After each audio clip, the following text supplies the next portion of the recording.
La V32 est là. Je vous montre les fonctionnalités tout de suite. Eh bien, on y va pour cette release de la V32. Premier point, visor, nouvelle évolution.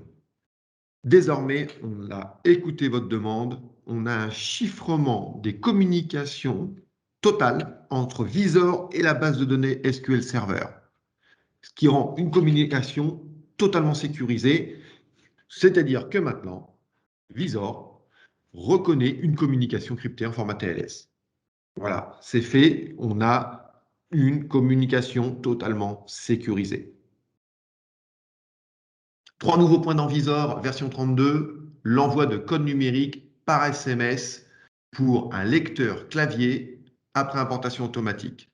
Deuxième point, il est désormais possible d'envoyer la liste des présents sur site, donc d'une zone, par email ou directement sur une imprimante qui est programmée par défaut. Et dernier point, petit truc en plus, désormais, on peut interdire la mise à jour de la base de données depuis un poste client, ce qui évite les problèmes de différence de versionning sur un site.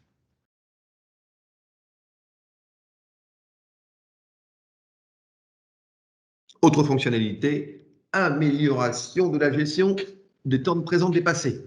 Donc, vous irez créer un automatisme en ligne, vous allez noter votre libellé, faire votre première condition de temps de présence dépassé en zone 1.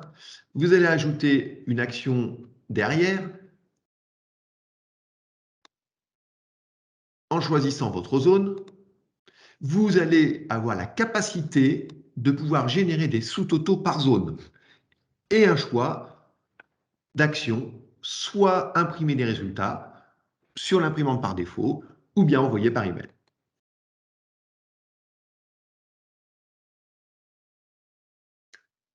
Nouvelle petite fonctionnalité Visor, la possibilité dans les groupes d'accès de vous voir l'ensemble des lecteurs. Avant, vous aviez une fenêtre de ce type-là. Eh bien, aujourd'hui, soit vous allez pouvoir agrandir complètement, soit agrandir à votre convenance directement d'ici. Simple et efficace, non?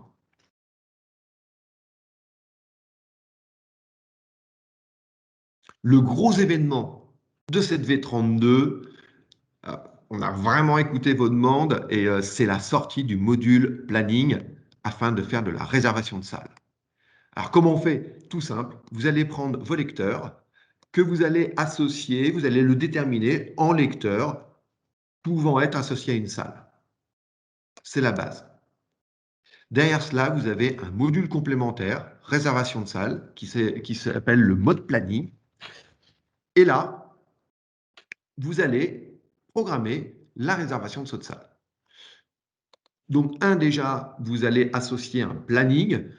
Ça ressemble beaucoup à Outlook. Vous allez tout simplement double-cliquer dans votre créneau, mettre l'heure de début, l'heure de fin et ajouter les utilisateurs.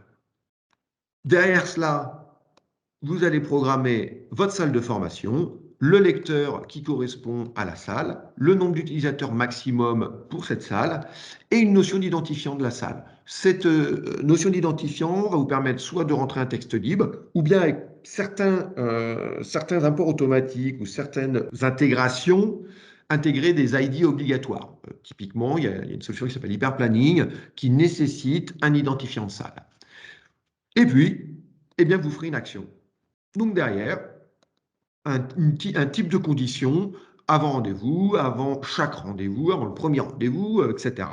Vous allez faire ce que vous voulez avec combien de temps avant vous voulez déclencher cette condition et la manière dont nous aurons une action, soit envoyer un email, actionner le lecteur ou une requête HTTP. Avec ce module vient une API.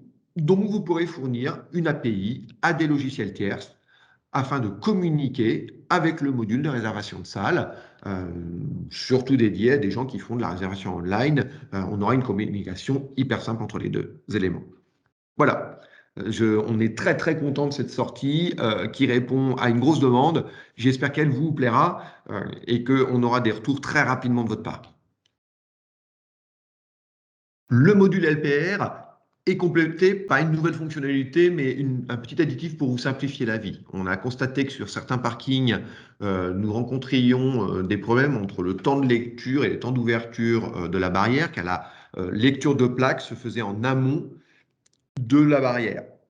Donc, ce que nous avons fait, nous vous permettons aujourd'hui, dans la programmation du module LPR avec Survision, de paramétrer un temps entre la lecture et l'action d'ouverture de barrière jusqu'à 255 secondes.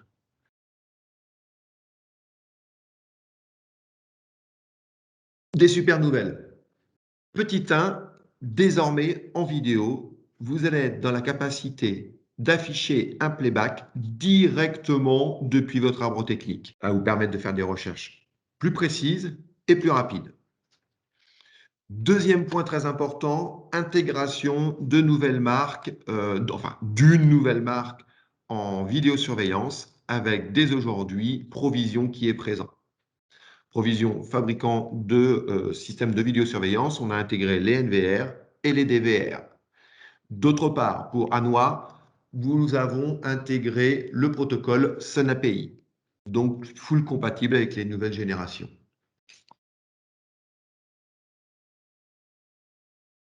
La belle surprise de cette V32, c'est aussi l'intégration d'une nouvelle gamme de centrales intrusion. Le module intrusion est complété par la gamme Techno Alarm. Vous pourrez gérer depuis Visor directement les informations ou les commandes de vos centrales Techno Alarm.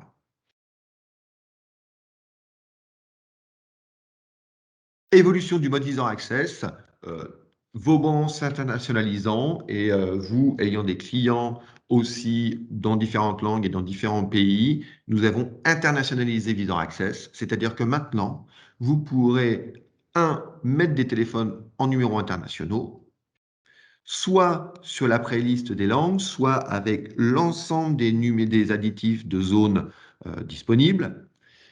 Et derrière ça, vous pourrez choisir la langue de l'invitation.